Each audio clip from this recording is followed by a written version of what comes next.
Hello trainees, to PhotoMaster 101. This is a new series I created to teach y'all the tricks and the trade to use in Photoshop. First things off, we need to learn our tools. So first thing I'm going to show y'all is this little left panel right here, showing you all the quick tools, accessories that you will probably need in your photoshopping lives, so to say.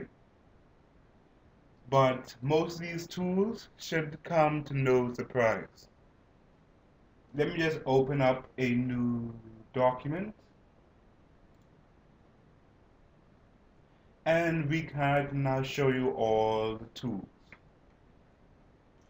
First tool I want to show you all is the move tool. The move tool allows you to move any object on this piece of paper that you have here. That's going to call it a piece of paper for now. So let me give you a demonstration. Don't worry about all the other things I'm doing. I'm just going to show you all the tools step by step. This might be in two parts, so just look out just in case. Okay, so let me probably show you that if I, let's say, made this a different color, black, and I paint bucket this in, deselect, and I go back to the move tool. When I highlight this layer, now I can actually move this around. That's the move tool. It's very nice that you can actually move your work around.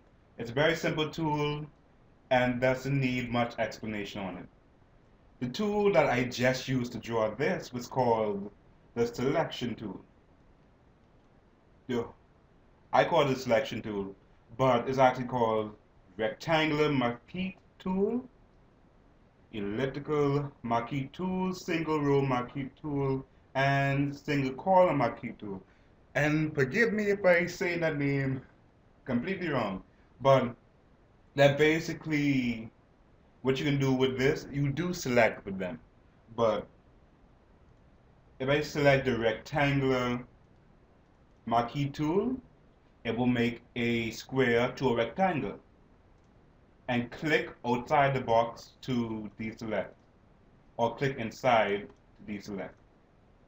Or you can also, when I select this, I can also click Control D to also deselect. If you go to elliptical, you can create an oval to a circle. It's pretty self-explanatory.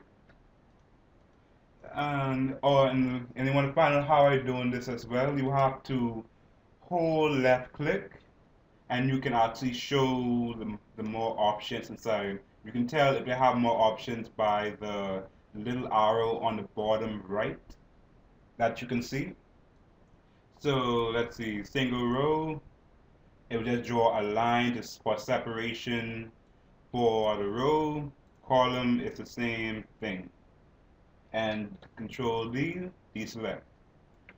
Okay, so this is the lasso tool. The lasso tool allows you to trace out objects to, let's say, if you want to color it personally or erase it. Let's say this. If I have this side be, let's say, red, or grayish color, let me go out to my background, a gray color. Let's see. Inside it, let's make that gray. And I want to also, let's say, get a paintbrush. Don't worry about the paintbrush, I will reach the paintbrush in a moment. And I want to paint all that black. I can't paint out here black because I have this selected. But if I try to go inside it and start painting it black, my hardness is down. So it'll start painting it black. And it goes like this. It's very simple. It's very simple for neat work you want. If you want to trace a nice outline, then you don't want anything to happen to it, then this is a good way. You can also Control Shift I for the select the inverse. So now you can only do out here and you can't affect in here. See? It's very cool to do some things like that. So I'm going to go back to my little rectangular cube because I like the black rectangle. Okay, it's the same thing with the polygonal lasso tool. Instead of just clicking and just dragging, it creates the segmented lines. It's the same thing, but it do it in a polygon shape where you have to click each step in order to make a good selection. Pretty self-explanatory because all these have the same function. Control D. Now this is the magnetic. Let me show you a good example to use magnetic on.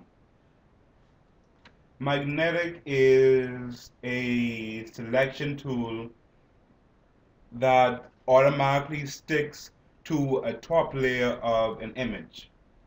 Like if you have a high quality image, sorry for that. If you have a high quality image and you take a picture with field of depth in it, like a high quality image with field of depth, and you just want to cut that one person out that's in front of the camera, in front of everything else, and you want to cut them out, you can use the magnetic tool to actually line them up. You don't have to click. It will automatically form to their shape, and it makes it easier for you to select. It lies flat down. I don't have to do nothing because the black cube is actually laying directly on top, and I have a perfect selection of this because the black cube was laying directly on top of the background. And if you want to finish it, just click where you started and automatically finish it. Don't just go like you start here, then you suddenly click at the end here, double click, and it won't automatically do it. You have to go all the way around to back where you start. So that's pretty simple. And I have to Control D to get rid of it, but that's pretty much the simple thing to do. The Quick Select tool. The Quick Select tool is basically the same thing as well. It can, let's say this, if you use, it's the same principle. If you have something, instead of going all the way around them and tracing them out, you can actually just double click them and automatically select what's there.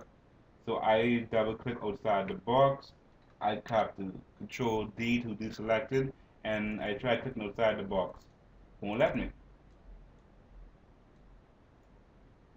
Yes. Control D outside the box. You still have to form it. Let me show you what I mean. You still have to form it. But once it detects a cube, once it detects a radius, so to say, it will automatically form around it. This is only good if you created something directly in Photoshop, or you have a high definition camera or an image taking device. Magic Tool is still self-explanatory as well. Magic Tool, you don't have to move it at all. Just click. Once you click, it automatically selects. Selecting, let me just point this out. Selecting can help you or it will break you. That is the most important thing I want to tell you. If you select something, it can help you greatly by not messing up your other parts of your work. But if you just say forget to select something, it also can mess you up as well. So I recommend that you use it wisely, but make sure you use it efficiently. Okay, so we're basically finished with this. And let me just go back and don't want to keep that selected. Blah, blah, blah. Going back to deselect.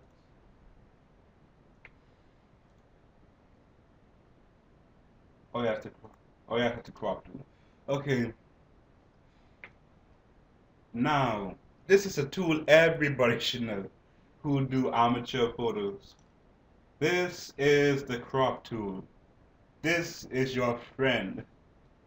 You could drag the crop tool over, and I can actually crop a part of this inside my little triangle. Oh, I'm just pressing OK sign over there. Let me just point this out to you as well. That when you're doing something drastic or doing something that will change the shape of uh, your image or your work without you directly doing it, such as this, it will need your consent to do it. So it change all that and it